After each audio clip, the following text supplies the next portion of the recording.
Hey, this is Zach from Casting Out Demons, the podcast that everyone across the nation is talking about. In the background, you'll hear a playful little track by a friend of mine named Jackson King. Jackson King, Oh no. it sounds like something's wrong with him. I think they're following us. Oh, I think someone's following. Quick. Jackson. Quick, get to the car. Anyway, see, that would be like my take on this usually, but what I'm going to do this time is kind of subversive, and I'm going to flip it on its head. That's casting out And demons. Instead of pretending to be a part of the scene, I'm going to allow the audience to experience what it means to be outside of the scene, where they exist, where nothing exists, nothing actually exists. Hey guys, Hey guys, I'm Bailey. and I'm, who am I today? I'm Zachary Tiberius Busboom. That's And this is Zark BuzzFeed. This is Zark BuzzFeed here, bringing you Casting Out Demons, a comedy horror podcast. Made from our blood, sweat, and fears. Touche. To- Bailey. Thank you. So first of all, I want to apologize. I'm sick right now, so I sound kind of meh. So I apologize that this nasally fusion of phlegm that's going to be popping up in your eardrums. Yeah, and I also want to take a second to apologize myself. Right now I'm in the best shape of my life, so if I sound a little perkier than usual, I do apologize. I ran about 40 miles this morning, and then I got in a tight 50 before lunch. So the adrenaline is high, the endorphins are even higher, and even more than that, my mom's higher than that. So shout out to Mom. Yeah. So another thing, I'm going to apologize. There are a lot of names in the movie that we're going to talk about today. I just kind of avoided them. Yeah. In general. So we're going to get the key players, but there are like 10 people in this movie that are with us and slowly and gradually die off throughout the movie. So if we get some names mixed up, please accept What's our funny apology. about the cast in this movie, we were talking about The Thing, by the way. We are. The 1982 John Carpenter 1982 movie. John Carpenter. Yeah, and there are two characters in this movie. One of them is named Mac, and the other's name is Windows, which is very, very silly. I almost did Recasting Out Demons and put Justin Long as Mac, and then the what's the guy's name that played the Windows guy? I don't know. I can see John him. Hodgman or something. It's something like that, Something, along yeah. those lines. But yeah, I almost did that, but I didn't. And No so- spoilers. Yeah, so that's the thing. Lastly, Yes. I would like to. Lastly, I would like to dedicate this episode to my dad because my dad and I watched this movie all the time when I was a kid. So thanks, Papa Dad. Perkins. Papa Perkins. Papa Perkins, Shout this out one's to for good you. old Ricky D. Pop a Percocet, Papa Perkins, and then plop back in your favorite lazy boy chair and That listen is- to this podcast. That he does Papa have Perkins. a lazy boy. Who doesn't? God, so My mom's got two lazy boys. Their names are Zach and Cameron. we're trying to reach out to a broader target market. Trying to reach out to that over 35 crowd. Yes. Shout out to you parents and grandparents and great grandparents and What is the And over sisters. 35 crowd? Where are the millennials?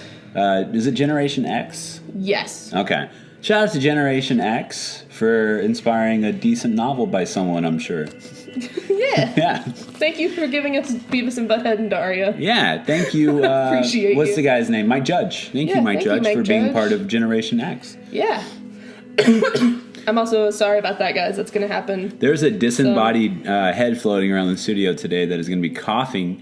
So we're going to go ahead and apologize for that. I think that's the end of the apology segment. Yeah, I'm sorry if it's not. Yeah. Yeah.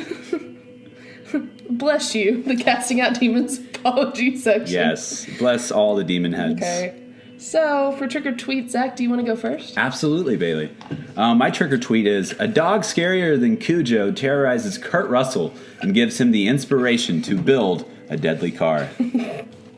I made a Death Proof reference. You made a death proof. You could also say it was a double Stephen King reference because of Christine and Cujo. Dude, there we go. Even better Bam. than I thought. Subconsciously, I'm a genius. Consciously, I'm a genius. But anything in between, I'm a genius. Oh, my Lanta. Okay, so for mine, I put, and that, kids, is how I met the form that may or may not be your mother. That's good. That is very good. Thank you. Did you cast Josh Radnor at all? No. You should have. I thought about it, but I didn't. Yeah, I almost casted Jason Segel. I want to put Jason Almost Segel in did every too. movie. I do. Like Mark Duplass and Jason Segel. Yes, just have they been in a movie? I don't think they have been in a movie No, together. they haven't. I know that he directed him and Jeffy Lives at Jeffy Home. Lives at Home. They could have had some on-screen time. I don't know what You they don't did. know. Yeah, You don't know. yeah. Yeah. Yeah. So, Yeah. we're talking about the thing. We're talking about The Thing today. So, The Thing, for those of you who have not seen it, it's based on an Antarctic research base. Mm-hmm. And so what happens is this group of researchers are just kind of hanging out, chilling. Yeah, and we get an opening scene of Kurt Russell playing a chess game Yes. with a chess computer, and he thinks he's hot shit. Okay, and he's drinking a hot beverage too. And it's important. Yes, and also, did you know that the voice of the computer is John Carpenter's wife? Really? Yeah. What's her name? Joan? Adrian. Adrian? Oh no, what? It's Adrian? Oh no, stop. Oh no, I can't think. I'll think of it later. I'll just randomly yell it out later. Adrian! Like Yes. from the Rocky movies. Yes, but it'll be her last name, not her first name. Starring Sylvester. Oh no, Stallone! Oh my god. Okay, so they're chilling I'm out, drinking Max, coffee and right relaxing, now. all cool. And so just playing some chess. And then he thinks that he's going to Inside beat of the the computer, and then the computer beats him, and he pours his drink into the components of the computer. Yes. And so it calls it a cheater. Well, that so speaking of drinks, Mm-hmm. so to preface this, when this movie came out, everybody hated it. Critics hated this movie. Didn't Roger Ebert call it a barf bag movie? Christian Nyby, who directed the original, actually said, "If you want blood, go to the slaughterhouse. All in all, it's a terrific commercial for J&B Scotch." Wow. And then Alan Spencer of Starlog said, John Carpenter was never meant to direct science fiction horror movies. He's better suited to direct traffic accidents, train wrecks, and public floggings. Now, I do End not. quote. I will agree that John Carpenter did have quite the fall from fame. His movies progressively got worse as he started getting older. But this movie it's weird in the way it's directed, because there are at some parts we were like, holy shit, this guy is a genius. Like just the way, what's the word I'm looking for? What is it, the French term? Or you put something in a shot? Missing sign? Maybe that's it. And it's like you see something in the shot that's in the foreground or in the background, and it makes you instantly feel something. And he's able to do that throughout the film, whether it's with the axe in the door or just the frozen stuff all around the set that must have been really fun to build. But It's in LA. It's actually set in LA. It's not set in LA. It's set in Antarctica. But they filmed in LA. They filmed it in LA, and it was like 30-something degrees on the set, and then outside it was like 90. So like all the crew got colds because they were like having such an intense. Wow, I did not know that. Drops. That is very, very cool. Yeah, so that's pretty rad. No pun intended. That over 35 crowd is laughing their They are laughing chaps in their Jinko jeans. with their Crocs on. And so we get an intro scene where we see a spaceship kind of flying. Yeah, that's something I want to ask you about.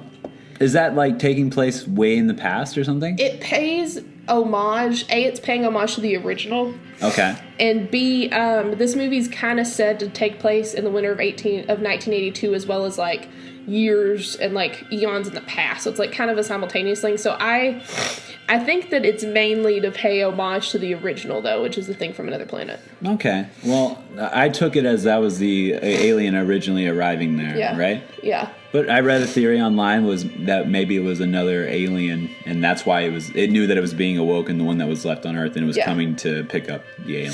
Oh yeah. So that's a theory. Yeah. No, there's definitely a lot of theories going on here. So these guys are on a research base in Antarctica. And which is kind of funny because the original took place on the North Pole, and so this one's taking place on the South Pole. Okay. And so these guys are hanging out. Instead of a role reversal, it's a pole reversal. Man. All right, that's it. We're done. We're just done. gonna play off of dad jokes. Yeah, we're done dealing with that Generation X. demographic today. Let's get into some real shit.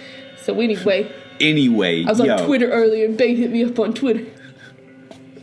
Just kidding. What are you quoting? I was just That was like you? joking about millennial. Oh, yeah. I was appealing to I was that on millennial Twitter audience. and Bay hit me up on Yeah. Twitter. Yeah, you know. Talking about Beyonce, something about I'm about Nicki Minaj. Nicki Minaj. What's good, Miley? feminism, society, God. Republican debate.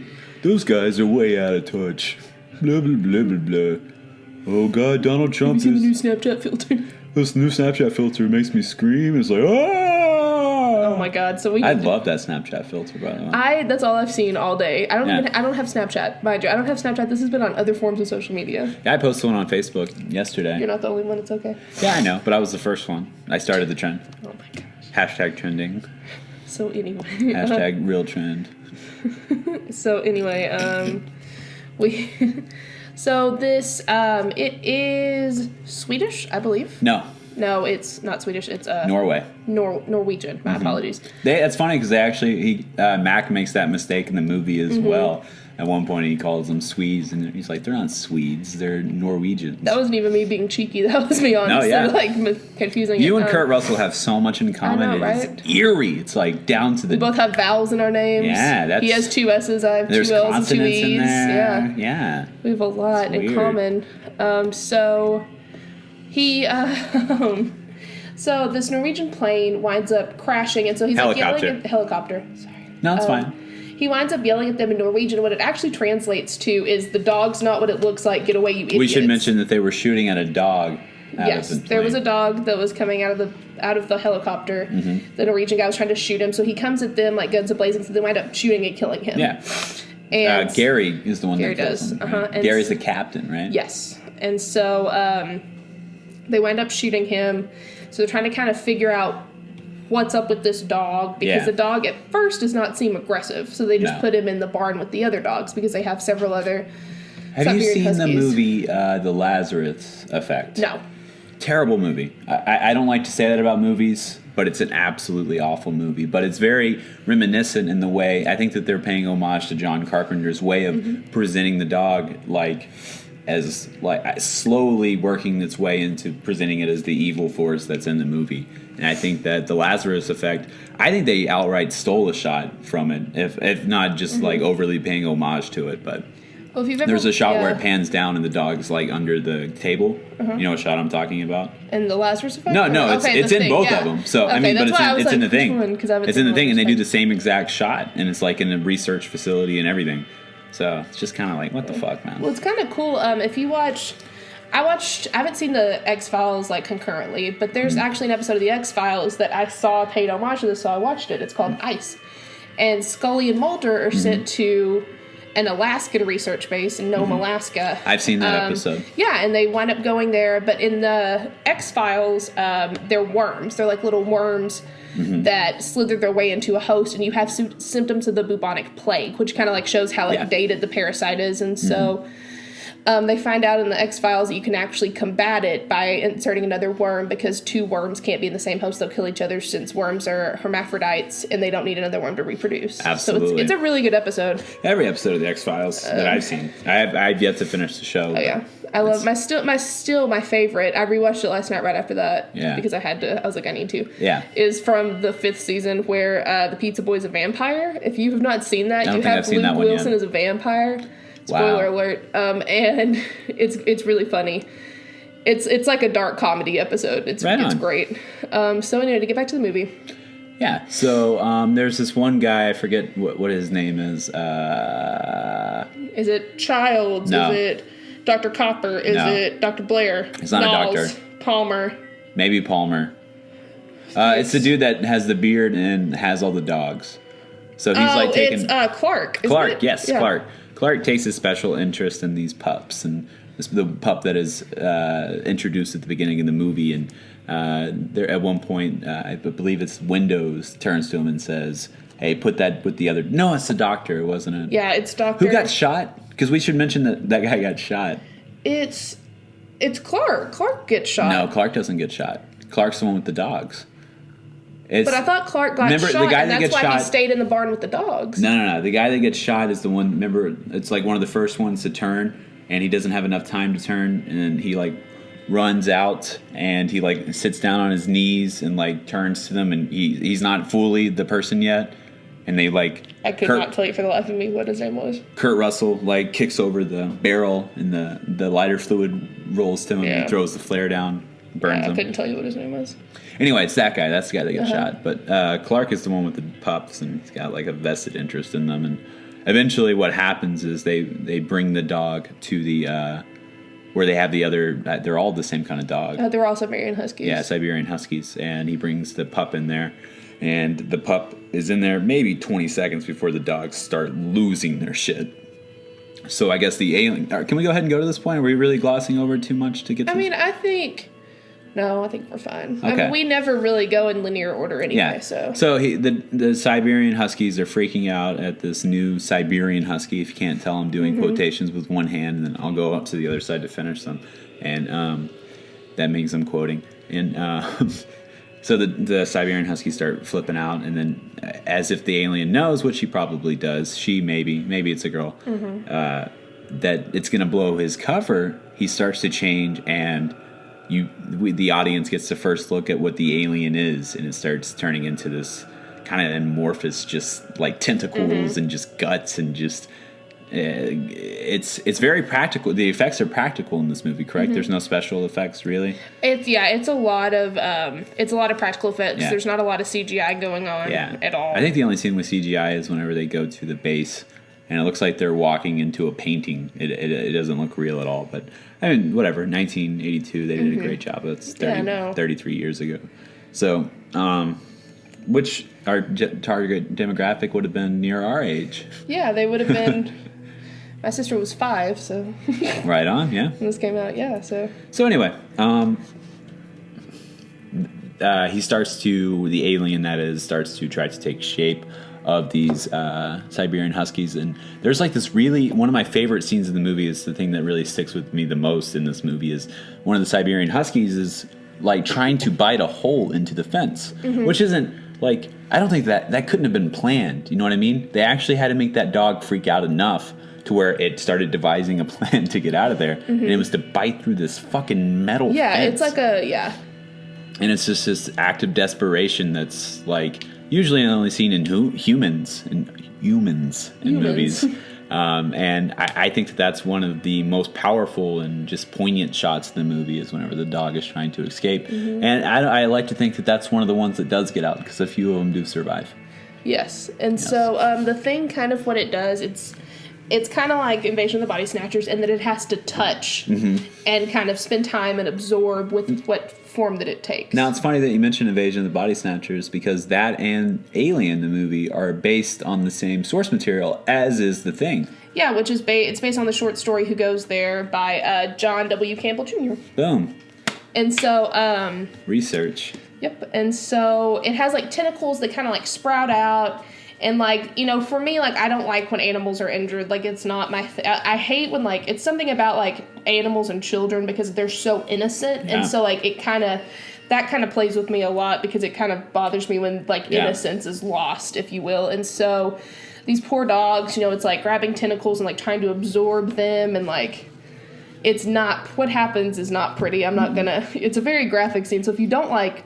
It starts shooting some kind of acidic thing at some of the dogs and... God only hopes like that was like chocolate or something. Well, not chocolate because dogs are... Yeah, I hope it wasn't chocolate. Yeah, or something that a dog would enjoy, like steak sauce. Yeah, I'm dogs sure that it was something sauce. Goofy. Yeah. And so, you know, not to get it too much, but it is like if you're like me and you don't like animals getting injured or anything like that, I would definitely fast forward through this If Michael Vick is your least favorite football player, then don't watch this movie.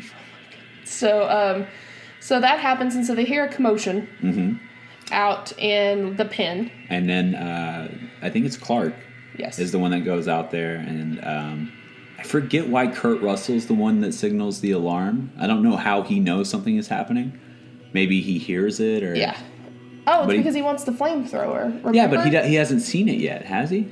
I think he goes out there to check on the dogs, and then like he's like they want the flamethrower, and then Childs is the one that was supposed to get signals the thing, and so So they wind up going out there and they like torch this thing because it's just this grotesque Hydra-looking creature because it didn't have enough time to fully absorb the dog. So it has like pieces of the dogs and it's not fun to look at. And we should say that at this point, one of the things does escape through the roof, which I thought was going to be an important plot point, but it never really seemed to be. Yeah. That's, if we can kind of bump ahead a little bit to what would I change, I would want to see that come back in some shape or form. Maybe it does. Maybe because the ending of the movie is ambiguous, and the ending of the movie is my favorite part. Which I have a lot to talk about at the ending because there's so many different people think so many different things. Yeah. And there are 3 different. I saw John Carpenter has confirmed 3 different things. So I don't know. I'm like so. Kudos to him for doing that. Yeah, it's kind of cool. If you have an ambiguous ending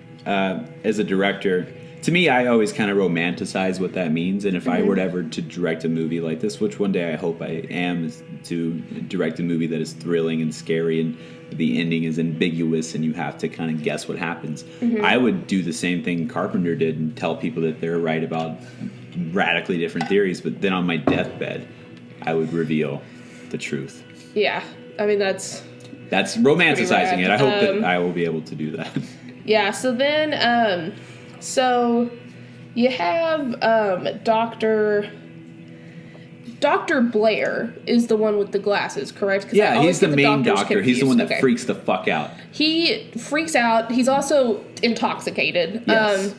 And so he winds up freaking out, and he like they run tests to see kind of what is going on with this thing. And so it comes up with the most blunt computer I've ever seen in my entire life that like literally spells things out for you. It's like percentage, it's like likely percentage that one or more crew members has been infected. The way I took it, 75%. And so he freaks out because he realizes at this point that it's contagious. It can be spread from animals to humans. There's no like species barrier. I think that the computer was running numbers that he put in, and the titles that they were including are titles that he inputted. Yeah. Or input, not input. Still, I just like to think that it was like a really blunt computer. Yeah. Yeah. We also forgot to mention that they do go to the Norwegian base before that they're able to test the... And there's a ship. There's like pieces of other ships that have been crafted together in what looks kind of like an escape pod. Yeah. And so... we believe that means that the thing was trying to leave, which is... I have a question. We'll pin that, and I'll remember to say it later. But at the Norwegian base, we see that they're the homage to the axe in the door, which is something that happens later in the movie whenever... who are they trying to get at that point? Is it... it's whenever Mac comes back in through the window. Yeah. Like I said, we're hitting the key people, but there are like... legitimately 1, 2, 3, 10 people, 4, 5, 6, 7, 8, 9, 10 main characters. Yeah. So pardon us, like that all these names are confused. Just pardon us. So at the base they find this where the thing was uncovered, and it's like this. I don't know how to necessarily describe it. It's like a giant, because they're drilling, and so it's like a giant, almost like. I don't want to say like, I know what I'm trying to say here. It's like a casket almost, but made of ice. But it's not.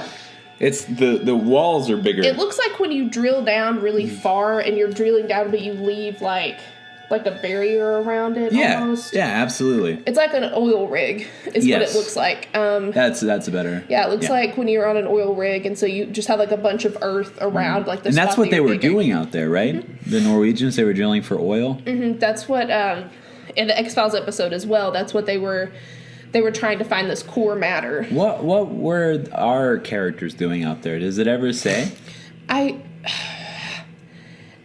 I feel like they do, but it's a very vague and generalized statement on why they're out there. Because there's a lot of doctors. I feel like they were maybe, I don't know, because they had all their blood at one point. Maybe they were studying the effects of... Yeah, the blood, maybe that, or... Cause, I don't know, I kind of took that as just like in case somebody gets injured or something. Oh yeah, that's probably right. I don't know what they were doing. Yeah, I don't know, but I mean, they were definitely... It made me want to work in a place like that, though. I mean, it was really cool. I like the idea of being secluded, but like having like a close-knit community. And yeah, it's really cool. I don't like the idea of an alien showing up and fucking everything up, but like... I don't know. And you're also not like trying to talk about being in a cult either. That's not what you're trying to say. Well, I mean, if the right cult came along, sure, like Colt McCoy. Man.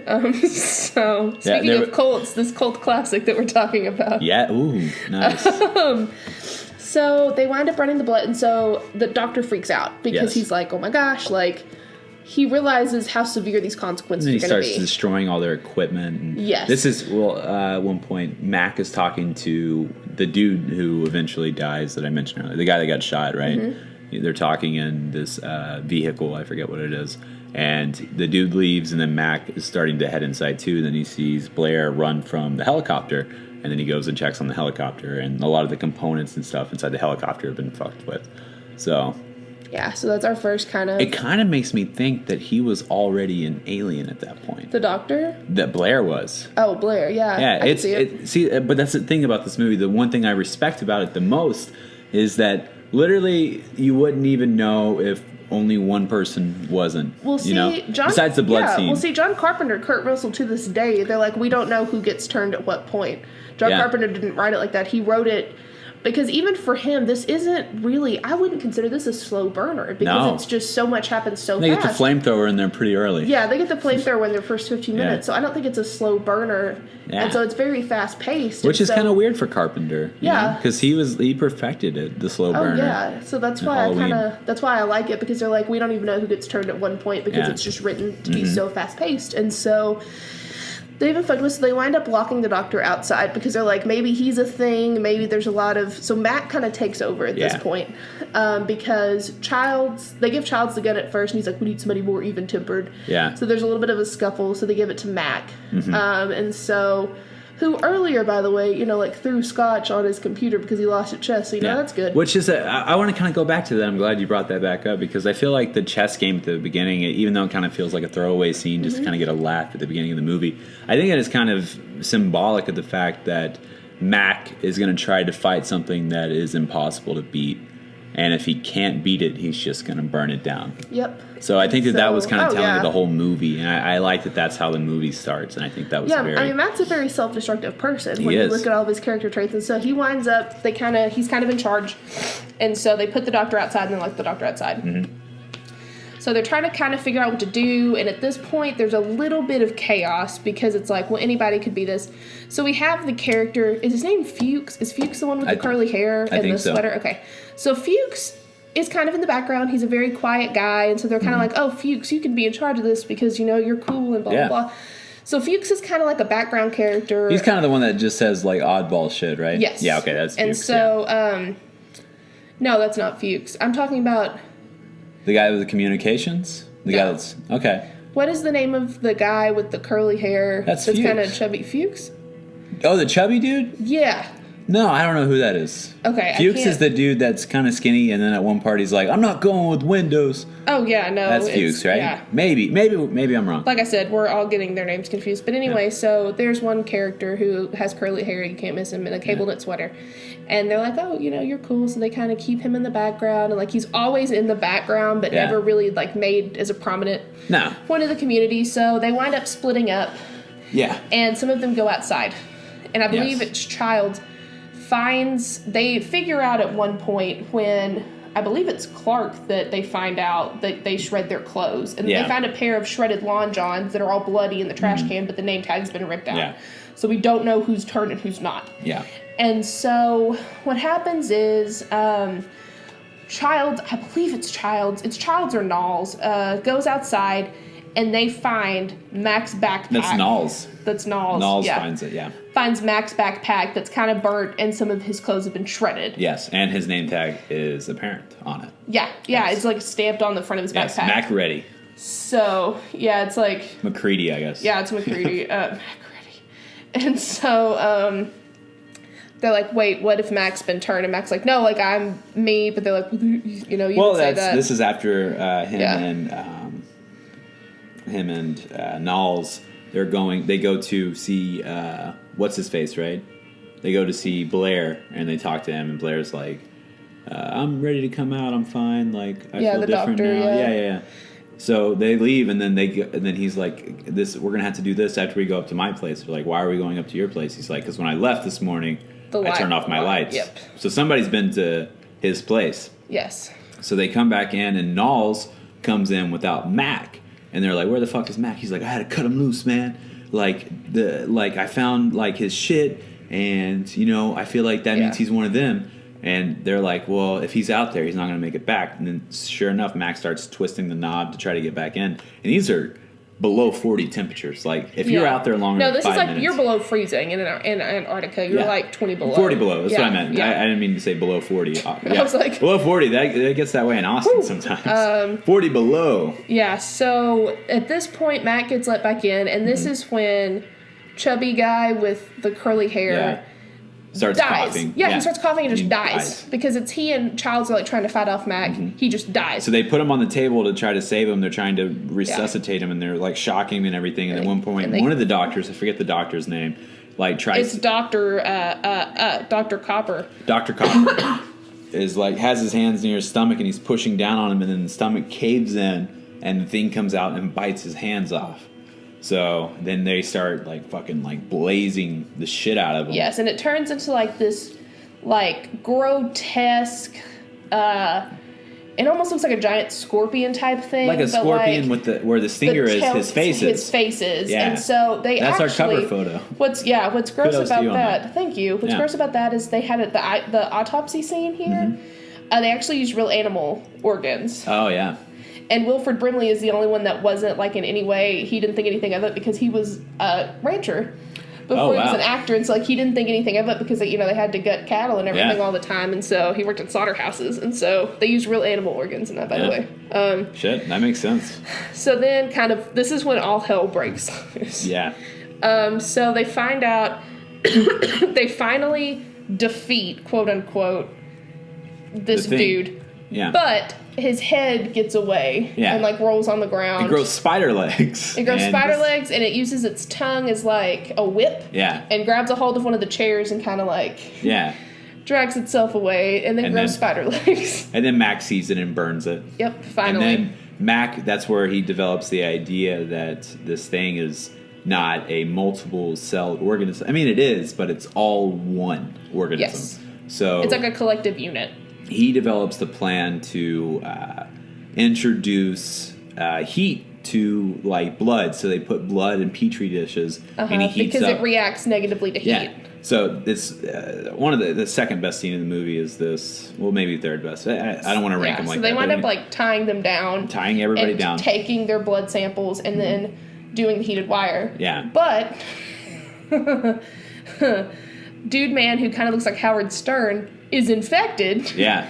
And starts to change as they are all about 2 inches apart. Yeah, tied this is after Mac's plan does work, so it's a good way to figure out who is. But then they realized a little bit too late that if one of them is the thing, it's going to fucking turn, and these people that aren't the thing are tied to chairs and just completely disarmed. And then Mac's flamethrower stops working at this point, and he's like, "Windows, get him!"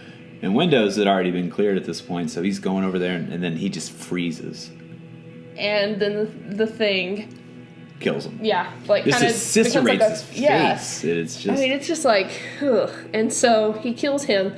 So at this point, there are 5 people. Half the crew's already dead. Yeah. Like we've already killed off half the crew. So now they're like, okay, we've got to figure out how to get out of here. We've got to figure out how to kill this thing because it's becoming more and more sentient, and so it's kind of. Getting easier and easier. Bless you. It's getting easier and easier to not tell. Stop. And so it's getting easier and easier to not tell. Keep going. Bless you. So. Yeah. So and then they start doing the blood on all of these things, and they figure out the people that are left are not infected. Maybe Mac is. Maybe Mac is because maybe Mac is the thing the entire time and didn't actually use his blood. That's an idea. That's a Satan pizza theory for you. And have a little slice of that. Huh? Anyway, so they're like, oh, shit, yeah, that's it. But wait, Blair. So they leave Childs behind, and they all go to find Blair. And is it really 5 people at this point? I feel like it's 4, right? It's... Childs... Because there's 4 of them tied up, and then there's Mac. Well, Gary. Yeah, when does Gary die? It's a little bit later. Then who? Okay, so it's Gary, Childs. So Windows and Windows died at this point. Daniel Stern are both dead. And remember, there's a line. It's 5 of them are in chairs. Yeah. So the 4 guys. Okay. So Yeah. let's. I want to try to get this part right. No, it's 5 total in them. Blake, Mac. Sorry. Mac is one of them. Childs, Knowles. George, I think, is still alive. I think. Who's George? Or maybe Gary's still alive at this point. Gary's still alive. I feel like there's only 4.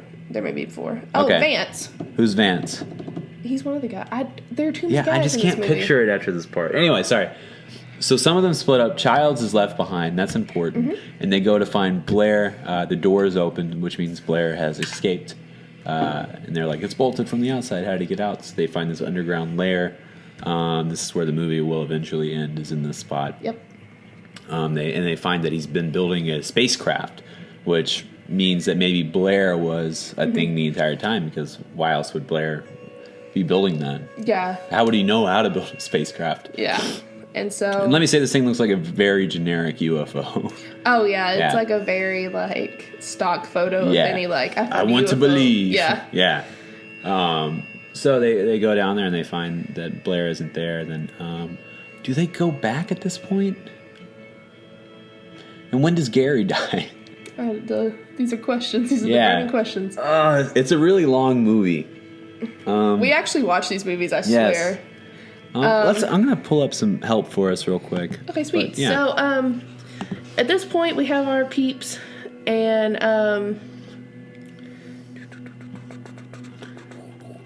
They realize Blair is assimilated and constructing a small craft.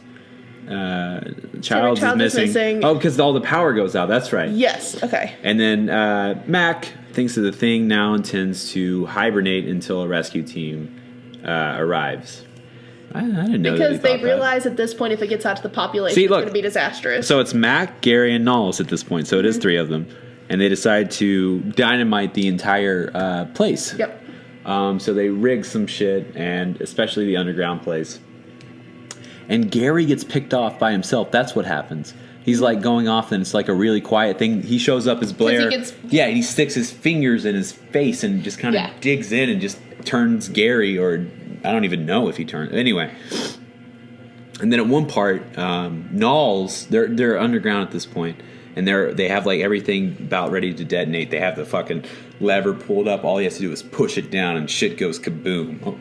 And Knowles at this point quietly walks off and turn around. He's gone. Where the fuck is Knowles? I want to kind of comment on that because the novel does answer that part. Let's see here. Where did I put that? Disappearance of Knowles is explained in the novel. Pursued by the Blair thing into a dead end, and Knowles kills himself. Yeah. And so he doesn't. So Knowles is kind of a hero in that respect. Kind of an unsung hero in context to the movie because we don't know that he does that. But if we were basing it off the novel, which the movie does stick very true to the novel, and I believe that Knowles is kind of a hero in a lot of ways. Yeah, no. Anyway, so then he's left by himself, and he's like screaming for Knowles, and then all of a sudden there's like this wave, a ripple in the ground, and it starts coming towards Kurt. And it looks like a sandworm from Beetlejuice. Like that's the best way I know how to describe it. Or like a Tremors. Like in Tremors, like the creatures from Tremors. Yeah. So they start forming around him, and then he eventually detonates the thing. He throws a stick of dynamite, right, at that part, and then everything's burning around them, and it's like this very desolate thing. And you kind of one part you're like, did Mac die? And he comes out unscathed, of course, like any action hero would. And then he's like, he sits. It always makes me think of the other guys when when Will Ferrell and Mark Wahlberg get blown back, and they're like, why the hell does anyone look okay after that? Like Will Ferrell's like crawling on the ground, like trying to find his glasses. That always kills me. Yeah. So then he eventually sits down amongst some wreckage and just pulls out some, was it whiskey? Yeah, and then Childs shows up and sits down, and Childs just kind of gives this bullshit answer to like, he's like, oh, I saw Blair, so I ran after him. And it's just kind of like, yeah, really? And then Mac is so just done at this point. And that kind of goes into my Satan Pizza theory. My biggest one is that Mac wasn't the thing. but he thought he might be the entire time. Because as much as they figure out, which is impressive, this crew, they figure out like the thing's capabilities and everything. I don't think that they necessarily know that they'll know if they are. And they're all sleep deprived. They haven't slept in days. So they're delirious. So I'm guessing there's like this certain like nagging in the back of their head that they don't really know what's going on. They're kind of just playing it by the seam of their pants, and they're just kind of like going the entire time. And I think that Mac at this point is like, there's only 2 people left.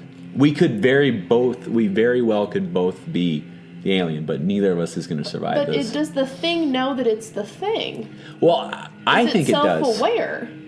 I think it does. Okay.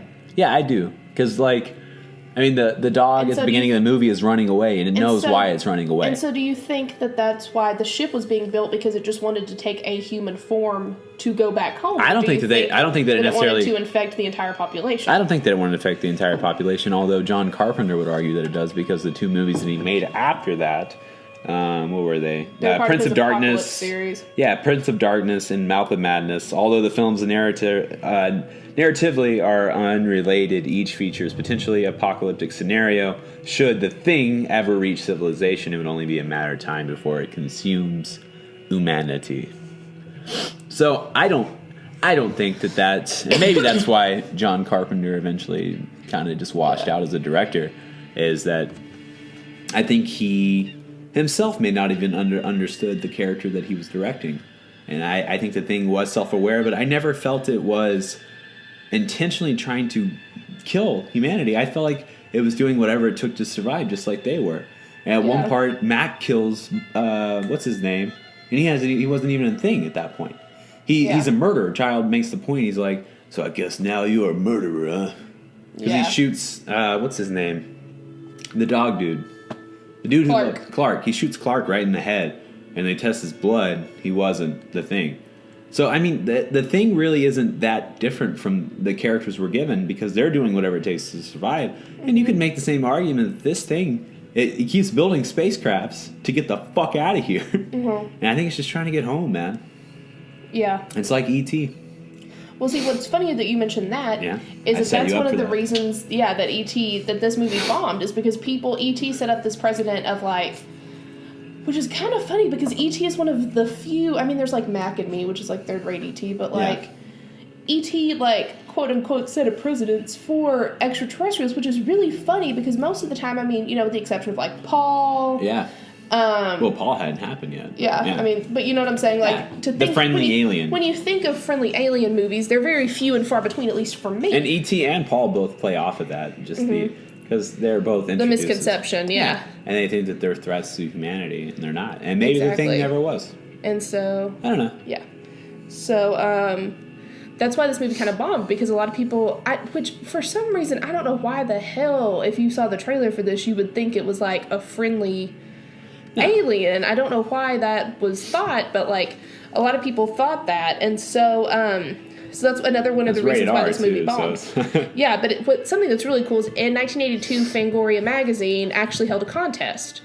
Called Draw the Thing, and whoever got closest to what the thing would actually look like in the movie, because in the trailer they never show the thing. Would win an all expenses paid trip to Universal Studios. Did anybody win? Somebody won. I don't know who won, but that was a really cool contest. So it's whoever got closest, because John Carpenter, the thing is not really shown. No. And that's for a reason, because John Carpenter, even at the point when we see someone beckoning towards the dogs, the shadow we see is not of anyone in the movie. It's from someone in the crew, because he wanted it so nondescript on who was in who the audience knew was infected and who wasn't, that he didn't even use anyone who was in the movie. I like that. To make that shadow. That's what I'm talking about. There's parts of this movie, and they're very sparse, but just some excellent choices in directing, and I think that just doesn't. It makes it a good movie. It doesn't make it a great movie. Well, and there was actually also a female cast member that was supposed to be in the cast, and she had been cast, and I don't know who. I couldn't find who it was, but there was a female lead who was actually supposed to be in the film, but she got pregnant, and because of the intensive climate changes that they had to use in the studio, she had to drop out. So I don't know what element that would have also added to it, to have a female cast member. Yeah, that's one thing I wanted to ask you about. How do you feel about there being no females in this movie? I don't know necessarily if I don't know if it's a bad thing, Yeah. just because here's my argument. I mean, Okay. I'm sure that people are going to be mad, but here's my argument. Movie, like, for example, the movie The Hangover works so well because different friend groups create different dynamics. And so with Absolutely. these men, they knew each other not, like, really well, but, like, well enough, you know, they were secluded, they got to know each other. And so I feel if you had added female characters in there, several things could have happened. You would have either had some cheesy romantic arc. Yeah. I feel like she would have been underplayed Yeah. and been like helpless female. Absolutely. Or And I just- even the other extreme of that, like the badass female. That's kind of just, Yeah. they're both too characteristic. They're both Yeah. caricatures. Yeah. And so I just don't know if it would have worked as well with the dynamic, because I mean it's a sociological thing too. Like he's playing off of like when you get a bunch of men together, kind of what happens. Yeah. And so I feel if you threw females in there, like anytime you throw a different gender into the mix, things change a little bit. And I'm not saying that genders aren't equal or anything like that. That's not what I'm saying. But I'm saying that the dynamic does change. does and so change, it would have yeah. changed the tone of the movie, because I feel like there would have been a scene where they're like, shoot her. And he's like, no, we can't. And I don't feel like she would have been on the same level as them. Yeah, for sure. And the remake, The Thing, which is terrible. It's not a remake, by the way. It's a prequel. It's the Norwegian base. Yes. Yeah. So I still don't like it. Have you seen it? I've seen half of it, and I Okay. stopped watching it. Yeah, I haven't watched it yet. I think I'm going to watch it just to Because- see what it's about. I heard it's really, really bad. Oof. There are just certain movies that should not be remade. Yeah. It's like if they tried to remake Ferris Bueller's Day Off. Like, there is no way that that movie would hold up today. There's just no way. And so it's a different dynamic, and I think also using like Mary Elizabeth Winstead as the lead, which I mean, you know, I love her in Death Proof. I love her in Scott Pilgrim versus the World. But you know, it just it would just take a lot of really good screenwriting and a lot of, because, you know, we have, like, Scream works excellently mixing both genders. Scream, Yeah. amazing. You know, Halloween, Jamie Lee Curtis, total badass. She's vulnerable, but she's also a badass. But she's the a perfect character, mix. you know? It's like, it doesn't just go to one extreme or the other. Yes. And that's why whenever Jamie Lee Curtis does eventually survive, spoiler alert, it doesn't feel like it's like this traditional, just like a woman in distress, and then her, like, somehow living. And it doesn't feel like this badass who you knew was going to live the entire Yeah. time. You're truly surprised, and you feel it's like this journey. And I mean, like I said, there are great, I mean, even Emma Roberts, up and coming Scream Queen. Okay. There are some really, really, really good, and I'm looking at my Grindhouse poster right now, but I mean, like Rose McGowan is Cherry in Planet Terror. Yeah. Woof, she's a badass. Yeah. Or, you know, Alice in Resident Evil. And Yeah. Ali Larter's character in every horror movie she's ever been in. Yes. But, like, with this movie and with what went on, and I mean, it's a sociological thing, it would take a hell of a screenwriter to not make it a farce. Yeah. Very Because, true. I mean, even with Fargo, Frances McDormand, perfect. Yeah. She's flawless. And so, I don't know. Yeah. What was I about to say? God, I just had it. Now it's gone. It's gone. So, but yeah, that, so I mean, what's kind of cool about this movie. Oh, is I remember it. Yeah, I go remember ahead. it. Do you think that the movie The Faculty is kind of based off of this? Because the alien is so similar. Have you ever seen The Faculty? Yeah, I've seen The Faculty. Yeah. Do you think that this is kind of based off? You Well, I know mean, what I think the thing set the precedent for, you know, the whole concept of like Alien and Parasite.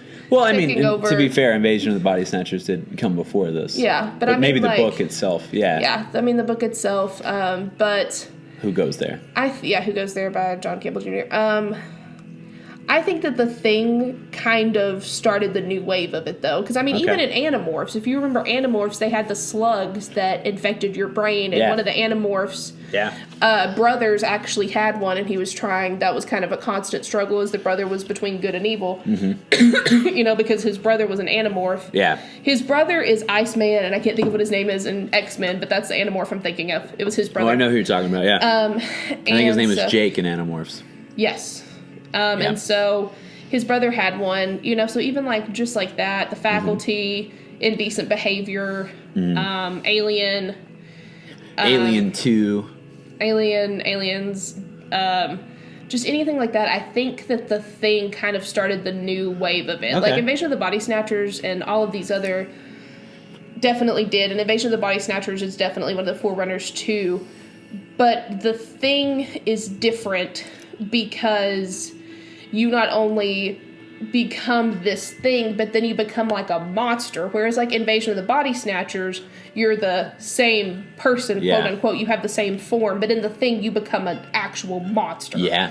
And so I think that it kind of set the new wave because even in Invasion of the Body Snatchers, yeah, they were killing people, but then they were just turning them into those things. Yeah. They weren't just like killing people almost for sport. Yeah. I don't know if The You Thing was know? doing that, though. So, I mean, its defense mechanism was just a little bit differently Yeah.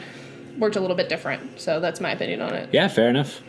So yeah, but just like the cool thing about this ending is there have been several different hypotheses made. One, there was a video game in 2002, and at the end, Childs freezes to death and Mac is rescued. Yeah. John Carpenter apparently said that was canon. Then Who's canon?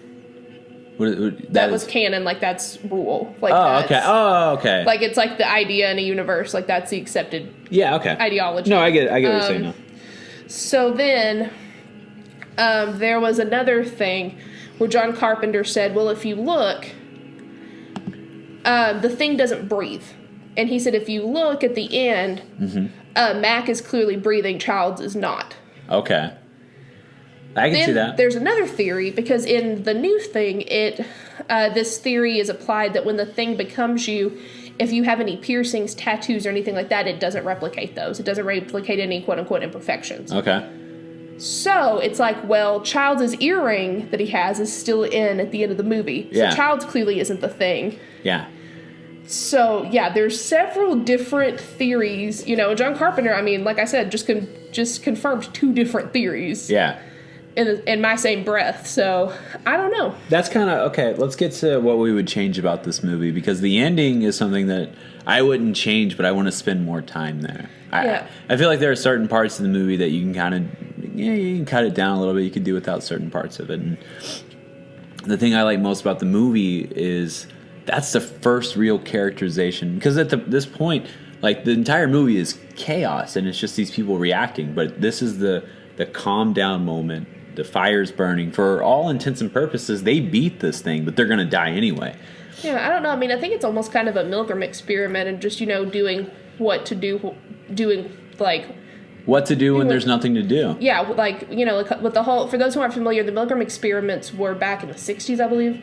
And it would be a moderator, a person, and then allegedly a person on the other side of the screen. The moderator, who was your authoritative figure, would tell you to shock the person. Mm-hmm. The person on the other side of the screen would be like, please don't stop. Yeah. And 85 or 90% of the time, the person would keep doing it, actually kill the person in the other room, which was just a recording. Yeah. And he would yell, please, I have a heart condition or whatever. But people would do what an authoritative figure told them to do just because they were in authority. And so I think that this movie kind of does that and plays off of like the sociological aspect of because they're doing what Mac tells them to do just because Mac's telling them to do it and he's been voted in charge. So I feel like it plays off of that, as well as the idea of just being isolated from society, because you don't know psychologically, even though they run so many psychological tests and everything, that still has a lot of effects. When you are isolated with just the same people for X amount of time, that's going to play a lot into it. And they comment on that during the movie as well. Exactly. Yeah. And then third of all, I think that it just plays off of the same idea, zombie movies and everything else. And I mean, like, the real just horror concept is becoming something that you're not, or being taken over by something you're not, and losing your humanity. Yeah, your And humanity. So that's what I kind of think. Yeah, for sure. That's why I just said I wanted to spend a little more time at the end there just to hear that conversation a little bit longer. Because I feel like that could have been a much more poignant ending than it was. Because it's one thing to leave it ambiguous, which I still think you could have done, but if you had just a little more, I'm talking like 30 seconds to a minute more of just them talking about nothing, really. Like, what do you do when you realize you have about 2 hours of fire left? There's no rescue team coming. You're in a continent that nobody lives on. You might have bases where people, like, go there to do research and shit, but there's no native people that are going to stumble across you and save you. It's Antarctica. It's Antarctica, yeah. So it's hopeless. There's no hope in this. Maybe the video game thing, there's a rescue crew coming, and I did read about that, but I don't know. It's But I would like to have heard that conversation. yeah. That's all. Yeah. That'll come back to me later. But yeah, so that's what the only thing I would change is just like pacing a little bit, because I feel like, and this is my problem with movies like Invasion of the Body Snatchers, which I love, but my problem is that it'll be dead time, 15 million things will happen. Dead time. I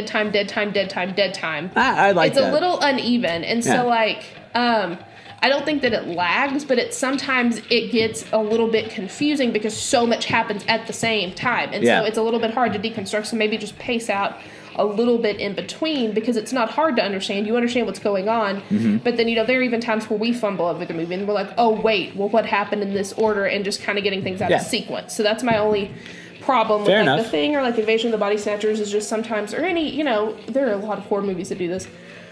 But it's just like, and I think that's why I like the Blair Witch I will kind of Project. agree with you in Yeah. the sense that this movie kind of just has it goes back and forth between wanting to be a flamethrower or a slow burner. Exactly. And I can agree with that. Maybe sometimes the pacing it's unsure. It's not, the direction isn't necessarily very confident at that time. It feels Yeah. kind of herky jerky, kind of going Where- back and forth between. Or when you compare to like the Blair Witch Project, which Yeah. I love. Like I think that's why I like the Blair Yeah. Witch Project so much, because it doesn't dumb down. It doesn't dumb down at all. But it's like, thing happens, we deconstruct the thing.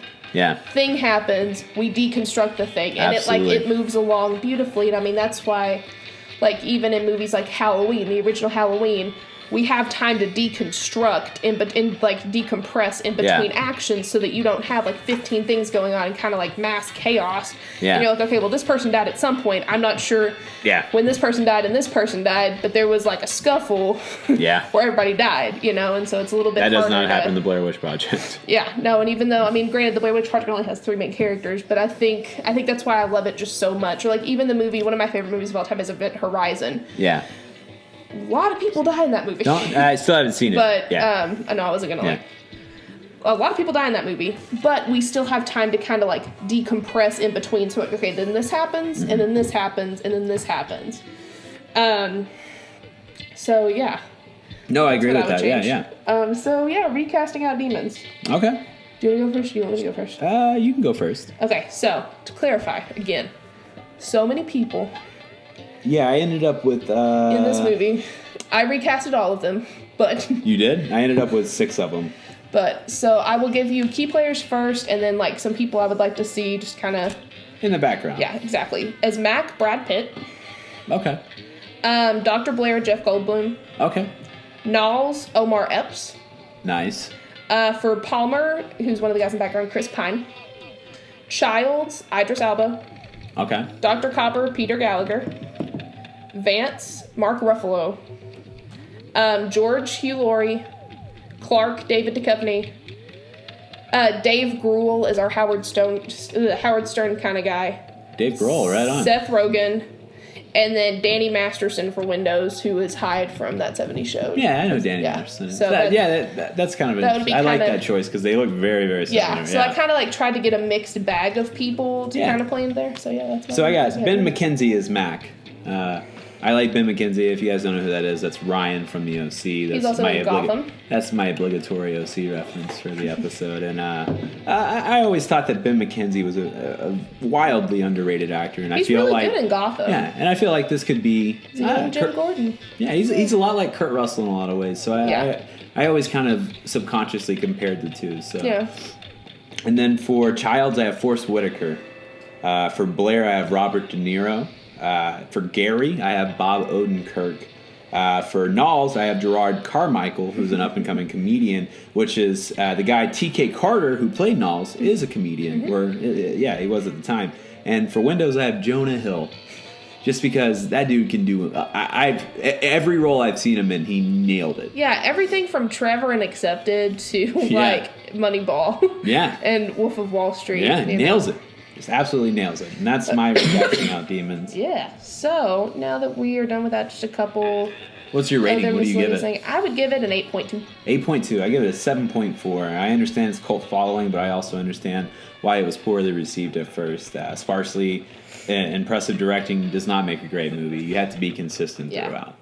Yeah, I mean, but this movie did have a $10 million budget compared to Friday the 13th, which came out around the same time and only had $70,000, and then Halloween only had a mere $375,000. Yeah. So yeah, I mean, like, for the budget that they had.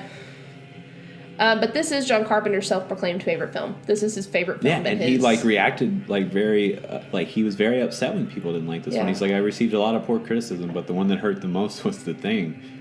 I don't feel like we gave it poor criticism here. Yeah, I mean, I love Yeah. it. I think that it's a very underrated movie. I like it a lot. I don't love it. Yeah, I mean, like it a lot. it's in my top 5 favorite horror movies. Mhm. Wow, very cool. I love very it. Cool. And also, It's probably in my top 50.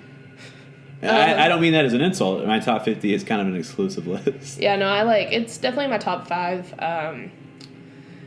And so just like another just random cool little tidbit. In Antarctica, the research station actually watch The Thing every year. It's an annual thing on June 21st to Yeah, I read commemorate about their Midwinter Feast. So, Very, very cool. Yeah, so now to Bone Plugs and Harmony. I have hold on, is it in my pocket or not?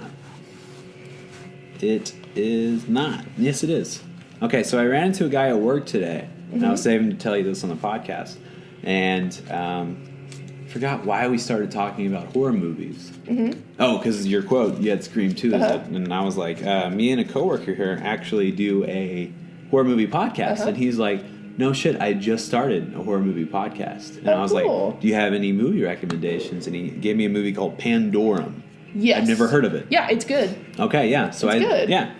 That's a little Pandorum, yeah, little no, it's a plug good for. movie. He didn't tell me what their podcast was called. I told him ours. He never told me what his was called. Yeah, very cool. No, But more Pandorum's power to you, good. dude. Thanks for sharing that with me. no. And I can't wait to watch your movie recommendation. We'll definitely do that soon. We'll put it on the sketch. Yeah.